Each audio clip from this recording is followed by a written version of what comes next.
पूरे देश में अगर भारतीय सेना की बात होती है तो जिस तरीके से सर्जिकल स्ट्राइक की गई है उसकी बात होती है, और ऐसे में कहीं ना कहीं पुलवामा अटैक की बात होती है। और ये कहा जाता है कि देश के ऊपर अगर खतरा होता है या देश की तरफ कोई आंख दिखाता है तो उसको जवाब देश देता है। ऐसे में साफ तौर से पुलवामा को लेकर जो अटैक हुआ था उस पर कई राजनीति भी हुई। इस राजनीति के विपरीत उत्तर प्रदेश के लखनऊ में स्थित जो लखनऊ विश्वविद्यालय है वहाँ पर डिफेंस स्टडी के तहत एक चैप्टर यानी कि एक पूरी यूनिट को ये पढ़ाया जा रहा है उसमें कि किस तरीके से पुलवामा अटैक हुआ था और कैसे देश के जवान शहीद हुए थे। इसके साथ साथ बालाकोट और सर्जिकल स्ट्राइक किस तरीके से की गई, इस सभी चैप्टर को इंट्रोड्यूस किया गया है, जिसको इस सेशन या अगले सेशन से बच्चे अपने एग्ज़ाम में भी पाएंगे। आखिर किस तरीके की स्टडी है, हमारे साथ बातचीत करने के लिए प्रोफेसर मौजूद हैं, प्रोफेसर ओपी शुक्ला जी जो डिफेंस स्टडी के हैं। सर, ये जो आपने चैप्टर स्टार्ट किए हैं किस तरीके के चैप्टर हैं और कौन इसको पढ़ेगा? ये हमारे यहाँ लखनऊ विश्वविद्यालय में रक्षा अध्ययन के छात्र पढ़ेंगे। ये जितने भी टॉपिक हैं ये करंट इशू के हैं और इसको छात्रों को पढ़ना चाहिए,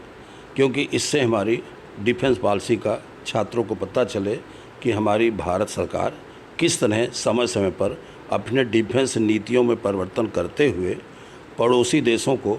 ये सबक सिखाना चाहती है कि आप कुछ करेंगे तो हम शांत नहीं बैठेंगे। सर, इसकी क्या आपको ज़रूरत पड़ी और क्या आइडिया आया, कैसे आपने इसको इंट्रोड्यूस किया, कैसे ये विचार बना कि डिफेंस स्टडी को भी इस यूनिट को शामिल किया जाए? समय समय पर हम अपने सेमिनार्स का मॉडरेशन करते हैं और ये देखते हैं कि समय की मांग क्या है और किस तरह हमारे देश की सुरक्षा प्रभावित हो रही है। तो उसको देखते हुए जहाँ पर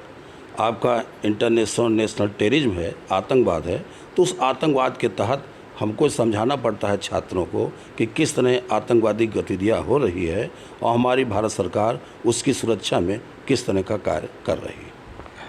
पुलवामा अटैक को लेकर राजनीति भी काफ़ी हुई है, उसको कहीं ना कहीं जो विपक्ष है वो आरोप भी लगाता रहा है कि घटना को लेकर, इसके तथ्यों को लेकर भी क्या स्टडी के दौरान क्या उनको बताया जाएगा स्टूडेंट्स को, और क्या इस राजनीति से भी कहीं ना कहीं रूबरू कराया जाएगा? जहाँ तक राजनीति के है, मेरा इतना ही कहना है कि इस देश की सुरक्षा के 40 जवान शहीद हो गए आतंकवादी घटना में, तो एक दुखद पहलू है और इसमें हम छात्रों के समझाने का प्रयास करेंगे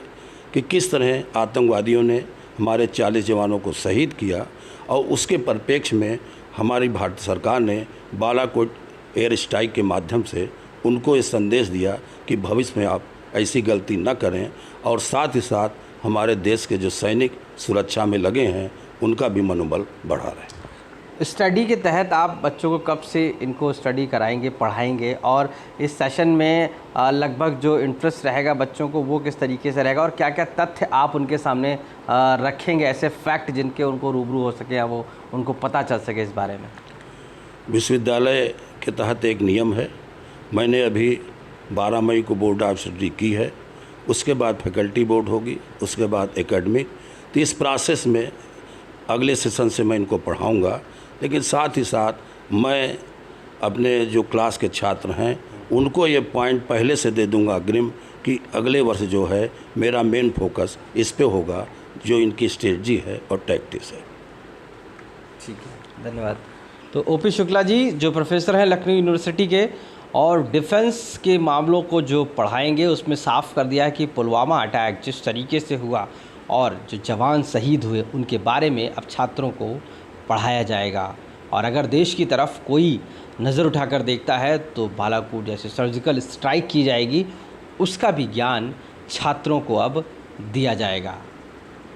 लखनऊ से आशीष श्रीवास्तव, आज तक।